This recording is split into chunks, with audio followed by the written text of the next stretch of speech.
Hello friends, this is Varsha. Welcome back to Varsha's academy. CTET NCERT की polity जो social science है उसकी series में आपकी क्लास 6 की पॉलिटी स्टार्ट हो गई है, जिसका चैप्टर 1 हो गया है एंड आज चैप्टर 2 है, जिसका नाम है विविधता एवं भेदभाव।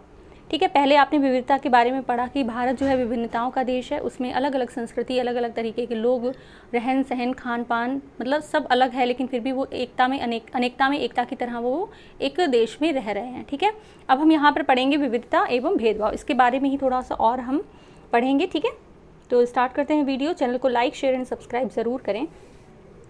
तो यहाँ देखिए, हम क्या हैं, हम कैसे हैं, ये कई चीज़ों पर निर्भर करता है। हम कैसे रहते हैं, कौन सी भाषाएं बोलते हैं, क्या खाते हैं, क्या पहनते हैं, कौन से खेल खेलते हैं, कौन से उत्सव मनाते हैं, इन सब पर हमारे रहने की जगह के भूगोल और उसके इतिहास का असर पड़ता है। ठीक है, अब हम जहाँ रह रहे हैं, हमारे पूर्वज जिस तरह के त्यौहार मनाते चले आ रहे हैं, जिस तरह का खान पान करते चले आ रहे हैं, हम भी वही चीज़ को दोहराते हैं। ठीक है, वही प्रक्रिया अपनाते हैं। इसी तरह देखिए, कुछ मौसम का भी असर होता है कि कहाँ पर आपका गर्म चीज़ें ज़्यादा खाई जाती हैं, कहाँ पर ठंडी चीज़ें ज़्यादा खाई जाती हैं। तो ये जो विभिन्नता होती है वो कैसे आई, ये यहाँ जानेंगे। अगर आप संक्षेप में ही निम्नलिखित बिंदुओं पर ध्यान दें तो ये अंदाज़ा लग जाएगा कि भारत कितनी विविधताओं वाला देश है। संसार के 8 मुख्य धर्म, संसार के ऑल इंडिया वर्ल्ड के जो 8 मुख्य धर्म हैं, भारत में उन 8 धर्मों के अनुयायी यात्री मनाने वाले रहते हैं। तो आप समझ लीजिए कि भारत में क्या है, पूरे वर्ल्ड में आपके 8 जो हैं मेन जो धर्म हैं वो हैं। ठीक है, और भारत एक ऐसा देश है जिसमें 8 धर्म के जो अनुयायी हैं वो रहते हैं। यहाँ 1600 से ज़्यादा भाषाएं बोली जाती हैं। याद रखिए, कितनी भाषाएं बोली जाती हैं, 1600 से ज़्यादा। ठीक है, लोगों की मातृभाषाएं हैं। यहाँ 100 से भी ज़्यादा तरह के नृत्य किए जाते हैं। ये विविधता हमेशा खुश होने का कारण नहीं बनती। ठीक है, विविधताओं का मतलब ये नहीं होता है कि हमेशा ही वो अच्छे के लिए हो, खुशियाँ दे। ठीक है, हम उन लोगों के साथ सुरक्षित एवं आश्वस्त महसूस करते हैं जो हमारी तरह दिखते हैं, बात करते हैं, कपड़े पहनते हैं, हमारी तरह सोचते हैं। कभी कभी जब हम ऐसे लोगों से मिलते हैं जो हमसे बहुत भिन्न होते हैं तो हमें वे बहुत अजीब और अपरिचित लगते हैं। कई बार हम समझ ही नहीं पाते या जान ही नहीं पाते कि हमसे अलग क्यों हैं। लोग अपने से अलग दिखने वाले के बारे में खास तरह की राय बना लेते हैं। ठीक है, अब आपके यहाँ अगर जैसे आप यूपी में रह रहे हैं, आपके यहाँ कोई बिहार से आ गया, उसकी भाषा अलग होगी, तो आप उसको देखेंगे, उसका रहन सहन, खान पान, कपड़े पहनने का तरीका अलग होगा। तो आप जब उसको देखेंगे, ठीक है, तो आपको लगेगा अरे ये कौन सा व्यक्ति आ गया, कैसा व्यक्ति, कैसे खा रहा है, कैसे चल रहा है, कैसे बोल रहा है ना। तो हमारी क्या है, उनके प्रति जो राय है वो बनती बिगड़ती है। ठीक है, अब यहाँ देखिए, ये पूर्वाग्रह के बारे में थोड़ा सा पढ़ लेते हैं। उन कथनों को ध्यान देखिए जो आपको ग्रामीण एवं शहरी लोगों के बारे में सही लगे। जिन कथनों से आप सहमत हैं तो उस पर टिक वगैरह करना है, तो इसको छोड़ देते हैं। यहाँ देखिए, इनमें से कुछ कथन ग्रामीण लोगों को अज्ञानी की तरह देखते हैं, जबकि शहर में रहने वाले लोगों को आलसी एवं सिर्फ पैसे से सरोकार रखने वालों की तरह देखते हैं। ठीक है, तो जो गाँव में रहते हैं उनको देखने पर आपको क्या लगता है कि अरे ये तो गाँव के लोग हैं, इनको कुछ नहीं आता होगा। और अगर जब शहर में रहने वाले लोगों को देखते हैं तो ये लगता है कि उनकी भागम भाग भरी जिंदगी को देखने के बाद कि इनके लिए रिश्ते मायने नहीं रखते, वो सिर्फ और सिर्फ उनके लिए पैसा मायने रखता है, और वो अपना हर कार्य किस लिए करते हैं, पैसे कमाने के लिए करते हैं। ठीक है, तो ये जो कुछ मेन जो राय है वो गांव और शहरों के लोगों के प्रति लोगों ने अपने मन में बना रखी हैं। ठीक है, उसे हम अपने दिमाग में बिठा लेते हैं। तो ऐसी जो राय आप पहले से ही बनी हुई चली आ रही कि गांव के जो लोग हैं वो मतलब गंवार होंगे, उनको कुछ आता नहीं होगा, तो ये सारी चीज़ें जो हमेशा से चली आ रही हैं, ये क्या होती है, पूर्वाग्रह होती हैं। क्या होती हैं, पूर्वाग्रह। ठीक है, ज़्यादातर ये राय नकारात्मक होती है, जैसा कि कथनों में दिया गया है। लोगों को आलसी या कंजूस मानना भी पूर्वाग्रह है। जब हम ये सोचने लगते हैं कि किसी काम को करने का कोई एक तरीका ही सबसे अच्छा और सही है, तो हम अक्सर दूसरों की इज्जत नहीं कर पाते जो उस काम को दूसरी तरह से करना पसंद करते हैं। ठीक है, मान लीजिए अब आपने देखा होगा आपकी दादी नानी हैं, ठीक है, जिनके यहाँ अभी रही हैं, अभी होंगी, तो वो जो चटनी वगैरह पीसती थी वो सिलबट्टे पर पीसती हैं। ठीक है, अब आपकी मम्मी आई हैं तो वो क्या करती हैं, मम्मी है, वाइफ है, तो वो क्या करती हैं, वो मिक्सी में पीसती हैं। तो दादी नानी को ये मिक्सी वाला जो पैटर्न है, मिक्सी वाला जो चलन है, वो नहीं उनको पसंद आता। उनको क्या पसंद आता, अपना वही सिलबट्टे वाला सिस्टम, कि भाई वो आप चटनी है या कुछ भी मसाले हैं वो आपको उसमें ही पीसने चाहिए। तो ये जो नया चलन है वो लोग जल्दी एक्सेप्ट नहीं कर पाते हैं। ठीक है, अब यहाँ पर इन्होंने जो एग्जाम्पल है वो भी दिया है। उदाहरण के लिए अगर हम सोचें कि अंग्रेज़ी सबसे अच्छी भाषा है और दूसरी भाषाएं महत्वपूर्ण नहीं है, तो हम अन्य भाषाओं को बहुत नकारात्मक रूप से देखेंगे। परिणाम स्वरूप हम उन लोगों की शायद इज्जत ही नहीं कर पाएँ जो अंग्रेज़ी के अलावा अन्य भाषाएं बोलते हैं। ठीक है। अब ग्रामीण लोगों के लिए पूर्वाग्रह क्या है कि आधे से ज़्यादा ग्रामीण भारतीय गाँव में रहते हैं। गांव के लोग आधुनिक प्रौद्योगिकी का इस्तेमाल करना पसंद नहीं करते। ठीक है, आपने देखा होगा गांव में आज भी आपकी मिक्सी हैं या फ्रिज, कूलर, इस तरह की चीज़ें बहुत ही रेयर मिलती हैं, जो बहुत ज़्यादा ठेठ गांव कहे जाते हैं, उनमें ये चीज़ें अभी भी नहीं है, क्योंकि वहाँ बिजली ही नहीं पहुँच पाई है। फसल की बुआई कटाई के समय परिवार लोग खेतों में 12-14 घंटे काम करते हैं, जो आज भी करते हैं। ग्रामीण लोगों को काम की तलाश के शहरों की ओर स्थानांतरण करने को बाध्य होते हैं। ठीक है, जिनके यहाँ खेती नहीं है और उनको अपना खान पान चलाना, अपना परिवार चलाना है, तो वो क्या करते हैं, वो शहरों की तरफ पलायन कर जाते हैं। इसी तरह शहरी लोगों के प्रति जो पूर्वाग्रह है वो ये है कि शहरी जीवन बड़ा आसान होता है, यहाँ के लोग बहुत बिगड़े हुए और आलसी होते हैं। बल्कि ऐसा नहीं होता है कि सभी शहरी जो होते हैं वो बिगड़े हुए नहीं होते हैं। शहरों में लोग अपने परिवार के सदस्यों के साथ बहुत कम समय बिताते हैं। शहरी लोग केवल पैसे की चिंता करते हैं, लोगों की नहीं।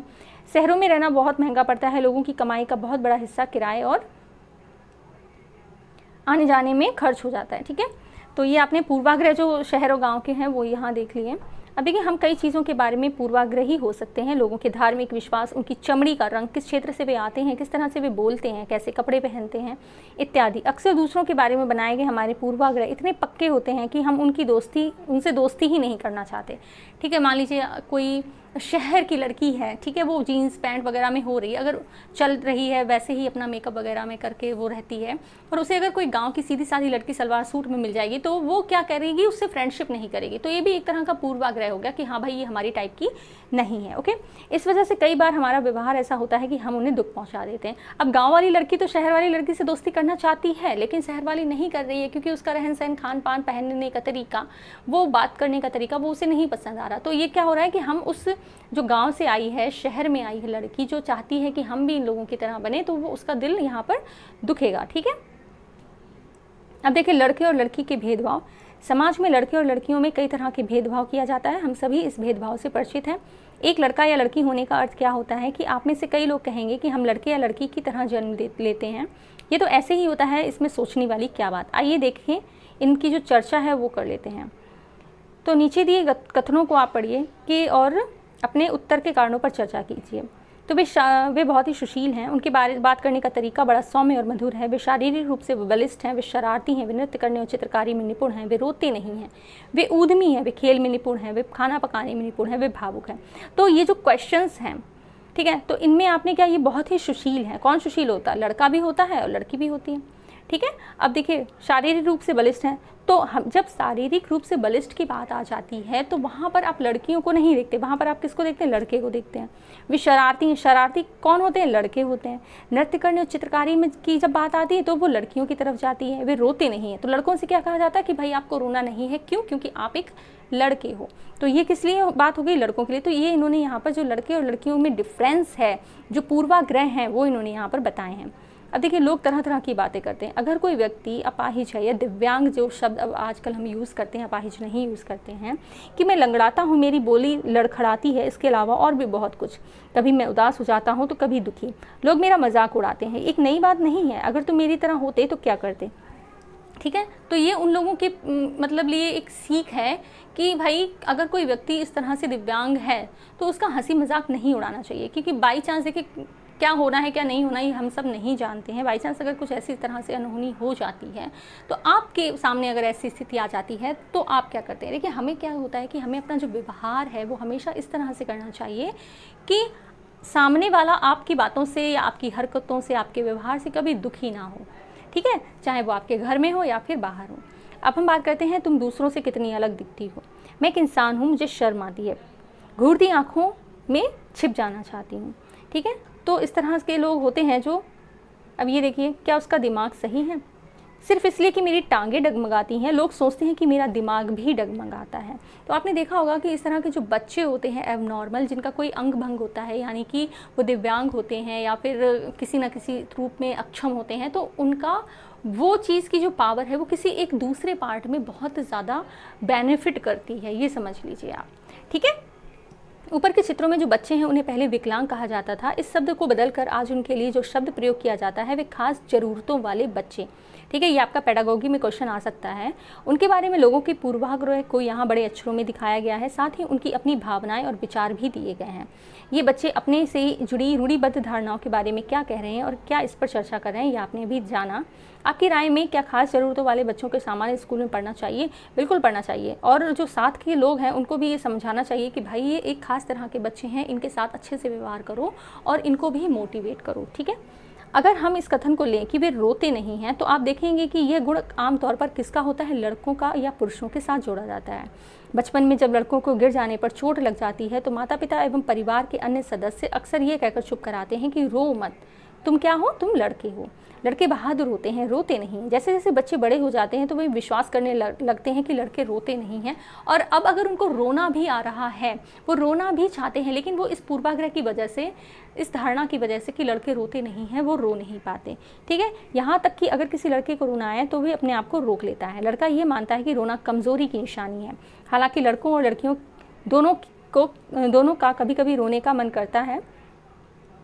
ठीक है, मन करता है, खास तौर पर जब उन्हें गुस्सा आए या दर्द हो। लेकिन बड़े होने पर लड़के सीख जाते हैं और अपने को सिखा लेते हैं कि रोना नहीं है। ठीक है, अगर एक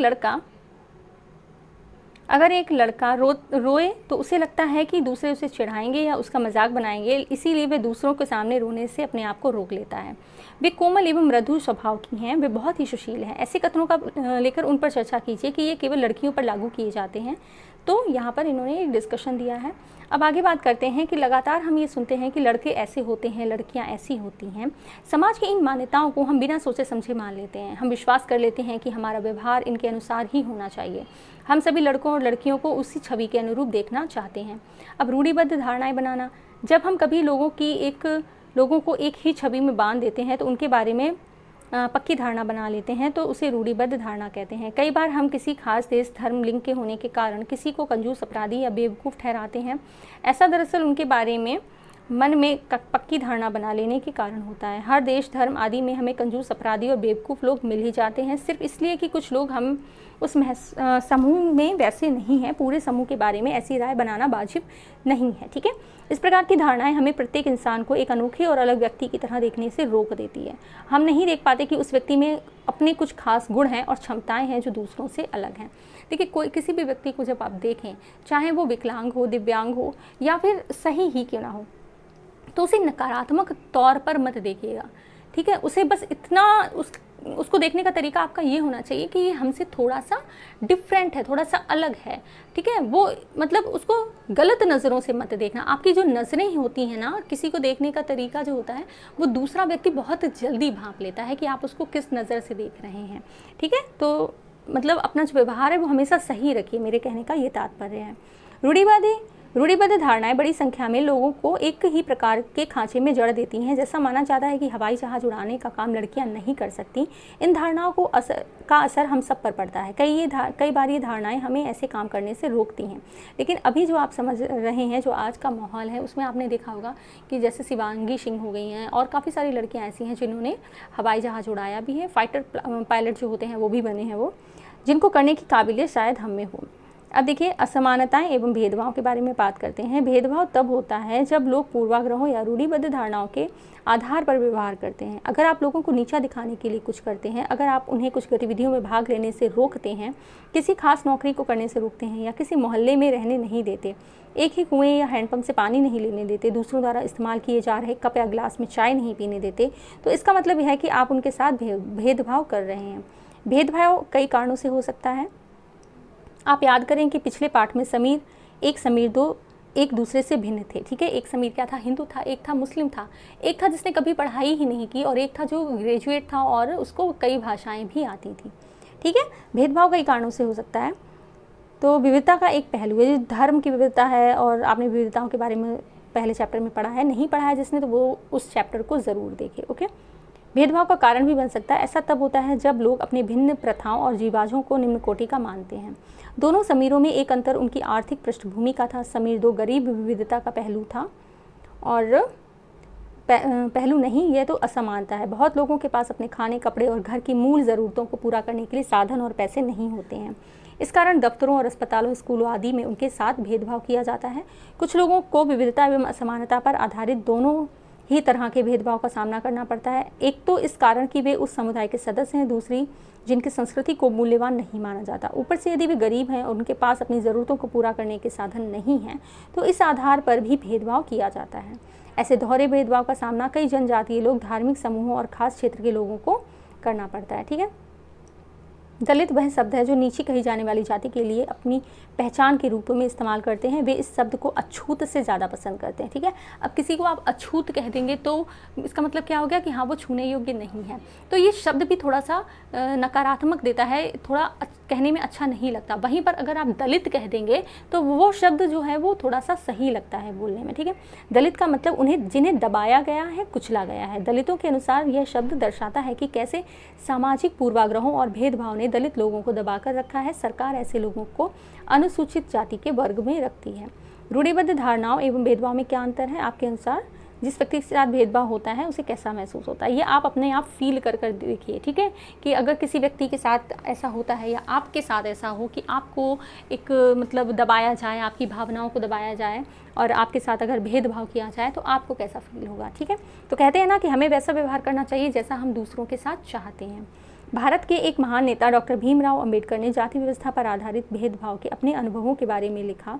यह अनुभव उनको 1901 में हुआ था, जब वे केवल 9 साल के थे। वे महाराष्ट्र के कोरेगांव में अपने भाइयों के साथ पिता से मिलने गए थे। बड़ी देर हमने इंतज़ार किया। अब ये उनका जो वृत्तांत है वो यहाँ पर है कि बड़ी देर हमने इंतज़ार किया पर कोई नहीं आया। 1 घंटा बीत गया था। स्टेशन मास्टर पूछने आ गए। उन्होंने हमसे हमारे टिकट मांगे जो हमने दिखा दिए। उन्होंने पूछा कि हम यहाँ क्यों रुके हुए हैं।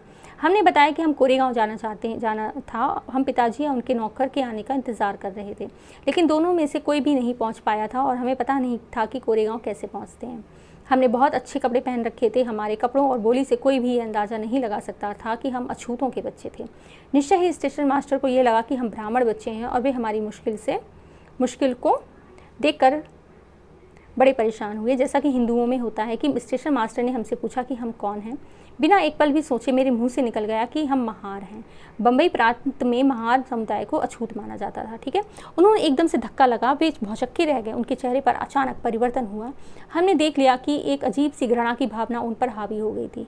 उन्होंने जैसे ही मेरा जवाब सुना वे अपने कमरे में वापस चले गए और हम वहीं खड़े रह गए। 15-20 मिनट बीत गए। सूरज बिल्कुल छिप सा गया। पिताजी आए नहीं थे और ना ही उनका नौकर। अब स्टेशन मास्टर भी हमें छोड़कर चले गए थे। हम काफ़ी घबराए हुए थे। ठीक है, ये तो अपना पूरा जो कहानी है वो बता रहे हैं। तो अब देखिए, भीमराव अंबेडकर जो है वो बहुत ही महत्वपूर्ण व्यक्ति रहे हैं, तो इनके बारे में जानना बहुत ज़रूरी है। थोड़ा सा समझ लेते हैं। भीमराव अंबेडकर का जो जन्म है 1891 में हुआ था, उनकी मृत्यु 1956 में हुई। तो ये दोनों ही सन 1891 1956 आपको याद रखना बहुत ज़रूरी है। ठीक है, को भारतीय संविधान के पिता एवं दलितों के सबसे बड़े नेता के रूप में जाना जाता है। ठीक है, तो अगर कभी भी क्वेश्चन ऐसे आ जाता है कि भारतीय संविधान के पिता कौन है तो आपको पता होना चाहिए डॉक्टर भीमराव अंबेडकर हैं। डॉक्टर भीमराव अंबेडकर ने दलित समुदाय के अधिकारों के लिए लड़ाई लड़ी थी। उनका महार जाति में जन्म हुआ था। वे अछूत मानी जाती थी। महार लोग गरीब होते थे, उनके पास ज़मीन नहीं थी। उनके बच्चों को वहीं काम करना पड़ता था जो वे खुद करते थे। उन्हें गांव में बाहर रहना पड़ता था और गांव के अंदर आने की इजाज़त नहीं थी। अंबेडकर अपनी जाति के पहले व्यक्ति थे जिसने अपनी कॉलेज की पढ़ाई पूरी की और वकील बनने के लिए इंग्लैंड गए। उन्होंने दलितों को अपने बच्चों को स्कूल कॉलेज भेजने के लिए प्रोत्साहित किया। दलितों से अलग अलग तरह की सरकारी नौकरी करने को कहा ताकि वे जाति व्यवस्था से बाहर निकल सकें। ठीक है, सिर्फ वही कार्य ना करते रहें जो पूर्वजों से चला आ रहा। ठीक है, दलितों के मंदिर में प्रवेश के लिए जो कई प्रयास किए जा रहे थे उनका अंबेडकर ने नेतृत्व किया। उन्हें ऐसे धर्म की तलाश थी जो सबको समान निगाह से देखे। जीवन के आगे चलकर उन्होंने धर्म परिवर्तन करके बौद्ध धर्म को अपनाया। उनका मानना था कि दलितों को जाति प्रथा के खिलाफ अवश्य लड़ना चाहिए। ऐसा समाज बनाने की तरफ काम करना चाहिए जिसमें सबकी इज्जत ना हो और ना ही कुछ ही लोगों की, मतलब ऐसा समाज हो जिसमें सबकी इज्जत हो ना कि कुछ लोगों की। तो यहाँ पर देखिए, यात्रा शुरू में जो खुशी और उत्साह की भावना थी, क्योंकि उनके पिता और नौकर आया नहीं था तो वो बहुत दुखी हुए थे और स्टेशन मास्टर भी उन्हें छोड़कर चला गया था और रात हो चुकी थी। तो जो यात्रा स्टार्ट होने के समय जो उनकी खुशी थी कि हाँ भाई हम पिता से मिलेंगे, वो खुशी जो थी और वो उत्साह की भावना जो थी वो कम हो गई और उसकी जगह क्या आ गया, अत्यधिक उदासी ने ले ली थी। आधे घंटे के बाद स्टेशन मास्टर लौट कर आए तो पूछा कि हम क्या करने की सोच रहे हैं। हमने कहा कि अगर हमें किराए पर एक बैलगाड़ी मिल जाती तो हम कोरेगांव जा सकते थे। अगर कोरेगांव ज़्यादा दूर नहीं है तो हम फॉर फ़ौरन निकलना चाहते थे। वहाँ किराए पर कई बैलगाड़ियाँ चल रही थी, लेकिन मैंने स्टेशन मास्टर को जवाब दिया कि हम महार हैं, उसका पता सबको चल गया था। कोई भी गाड़ीवान अछूत वर्ग की सवारी को ले जाकर अपने आप को गंदा और नीचा नहीं बनाना चाहता था। हम दुगना किराया देने को तैयार थे, पर हमें एहसास हुआ कि बात पैसे की नहीं थी, बात किसकी थी? जाति की। स्टेशन मास्टर जो हमारे लिए गाड़ीवान से मोल तोल कर रहे थे चुपचाप खड़े हो गए, समझ नहीं आ रहा था कि क्या करें। ठीक है, तो ये एक जो इन्होंने अपनी पुस्तक जो है राइटिंग एंड स्पीचेस खंड से ये जो एक वृत्तांत है वो लिया गया है। ठीक है, अब देखिए, कल्पना करके देखिए कि ये कितना मुश्किल है कि अगर लोगों को एक जगह से दूसरी जगह जाने ना दिया जाए, ये कितना अपमानजनक है और दुखदाई है कि लोग अगर लोग आपसे दूर दूर रहें, आपको छूने से मना करें, आपको पानी ना पीने दें, तो ये चीज़ें क्या है, आप अपने आप फील करके देखिए कि आपको उस समय कैसा महसूस होगा। समानता के लिए संघर्ष, ब्रिटिश शासन से आज़ादी पाने के लिए जो संघर्ष किया गया था, उसमें समानता के व्यवहार के लिए किया गया संघर्ष भी शामिल था। दलितों, औरतों, जनजातीय लोगों और किसानों ने अपने जीवन में जिस गैर बराबरी का अनुभव किया, उसके खिलाफ उन्होंने लड़ाई लड़ी। जैसा कि पहले भी बात हुई थी, बहुत सारे दलितों ने संगठित होकर मंदिर में प्रवेश पाने के लिए संघर्ष किया। महिलाओं ने मांग की कि जैसे पुरुषों के पास में शिक्षा का अधिकार है, वैसे उन्हें भी अधिकार मिले। किसानों और दलितों ने अपने आप को ज़मींदारों और उनकी ऊंची ब्याज की दर से छुटकारा दिलाने के लिए संघर्ष किया। 1947 में भारत जब आज़ाद हुआ तो एक राष्ट्र बना, तो हमारे नेताओं ने समाज में व्याप्त कई तरह की असमानताओं पर विचार किया। संविधान को लिखने वाले लोग भी इस बात से अवगत थे कि हमारे समाज में ऐसे कैसे भेदभाव किया जाता है और लोगों ने उसके खिलाफ किस तरह से संघर्ष किया है। ठीक है, अब संविधान के निर्माता तो भीमराव अम्बेडकर ही थे। कई नेता इन लड़ाइयों में हिस्सा थे, जैसे कि डॉक्टर अम्बेडकर। इसलिए नेताओं ने संविधान में ऐसी दृष्टि और लक्ष्य रखा जिससे भारत के सभी लोगों को बराबर माना जाए। समानता को एक अहम मूल्य की तरह माना गया। ठीक है, जो हम सभी को एक भारतीय रूप में जोड़ती है, प्रत्येक व्यक्ति को समान अधिकार और समान अवसर प्रदान करती है। अस्पृश्यता यानी छुआछूत को अपराध की तरह देखा जाता था और इसे कानूनी रूप से ख़त्म कर दिया। अब आर्टिकल आप लोग बताइएगा कमेंट में कि जो छुआछूत है तो उसके लिए कौन सा आर्टिकल है। ठीक है, लोग अपनी पसंद का काम चुनने के लिए बिल्कुल आज़ाद हैं। नौकरियां सभी लोगों के लिए खुली हैं। इसके अलावा संविधान में सरकार ने यह विशेष जिम्मेदारी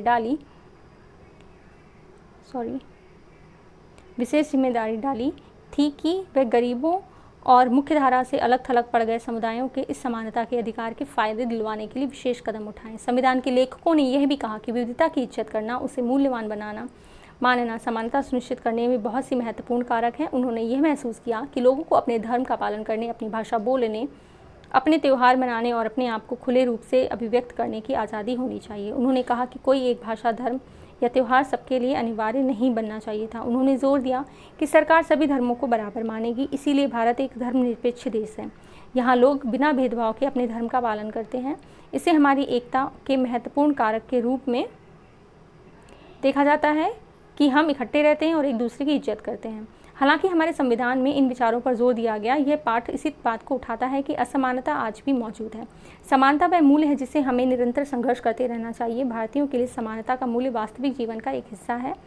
सच्चाई बने इसके लिए लोगों के संघर्ष, इसकी आंदोलन और सरकार द्वारा उठाए जाने वाले कदम बहुत ज़रूरी हैं। ये देखिए, भारतीय संविधान लिखने वाली समिति के कुछ सदस्य हैं यहाँ पर।